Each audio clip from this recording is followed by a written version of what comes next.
Bon, bonjour. Alors, je ne peux pas être avec vous, mais je tiens par contre à vous faire part d'une petite capsule qui est assez intéressante au sujet des cartes de crédit. C'est bien facile, on a une carte de crédit, on a des intérêts, on paye le montant minimal parce qu'on n'a pas l'argent pour le faire, on l'utilise n'importe quand. Il y a une stratégie avec les cartes de crédit. Parce que savez-vous que le taux d'intérêt chargé par les cartes de crédit se situe entre 20 et 29 par année? Si vous voulez comparer ça, là, si vous mettiez de l'argent de côté, vous en avez sûrement, c'est un petit peu de placé quand même. L'intérêt que vous pouvez avoir avec l'argent que vous avez placé varie de 2% par année à, mettons, 10, puis gros risque, 12. 2% si c'est dans votre compte de banque, puis encore, c'est peut-être même 1%.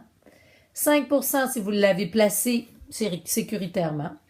Et 10, peut-être 12% si vous avez fait des placements à risque. Ça veut dire que des fois, vous avez peut-être moins 10 aussi, là, une année. Donc, par année, ce que vous pouvez avoir, c'est entre 2 et 10%. Et les banques, eux autres, ils chargent entre 20 et 29%. Je pense qu'ils en ont assez d'argent. C'est aussi bien d'essayer d'avoir une stratégie parce que on n'arrivera jamais à gagner. Parce que entre vous et moi, 20 moins le 10, supposons que vous avez 10, là, on perd quand même 10%. Donc, c'est pas une bonne idée de ne pas payer sa carte de crédit chaque mois à zéro. Par contre, payer une carte de crédit chaque mois à zéro, ça ne veut pas dire de tout payer quand on reçoit le relevé. Je vous explique. Dans un relevé de carte de crédit, il y a deux dates importantes. Il y a la date du relevé, exemple ici, le 5 mai, et la date de paiement, 30 mai. Donc, on pourrait dire que le 5 puis le 30, à tous les mois, c'est pas mal la même chose. Donc, le 5, tout ce que moi, je paye avec ma carte de crédit avant le 5 du mois, il faut que je le paye avant le 30. Clair.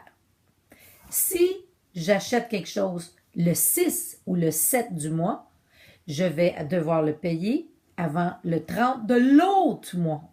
Donc, ça me donne un mois et demi de le payer au lieu de 3 semaines. Donc, il faut réfléchir à deux choses. Un, si je m'achète, par exemple, un vêtement de plein air ou quoi que ce soit, 300 $. On est le 4 mai.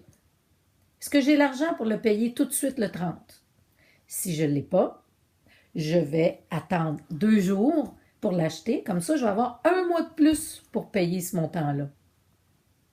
L'important, c'est zéro chaque mois. On ne veut pas donner notre argent aux banques. On travaille fort pour la faire, notre argent. Alors, cette petite stratégie-là vous permet de payer seulement ce qui est nécessaire. Allez pas payer n'importe quoi, dire, bah, ben, mon compte est à 800, je paye 800. Non. Le compte que j'ai eu en date du 5 du mois est à combien? Je paye que ça. Tout ce que tu as utilisé après, paye-le pas tout de suite. Il n'y a pas d'intérêt. Tu peux le payer juste un mois plus tard. Par contre, le relevé doit être payé à échéance. Mon relevé du 5 mai est payé avant le 30. Tout ce qui est après va apparaître sur l'autre relevé qui va être le 5 de l'autre mois que je devrais payer avant le 30. Alors, j'espère que ça va vous servir.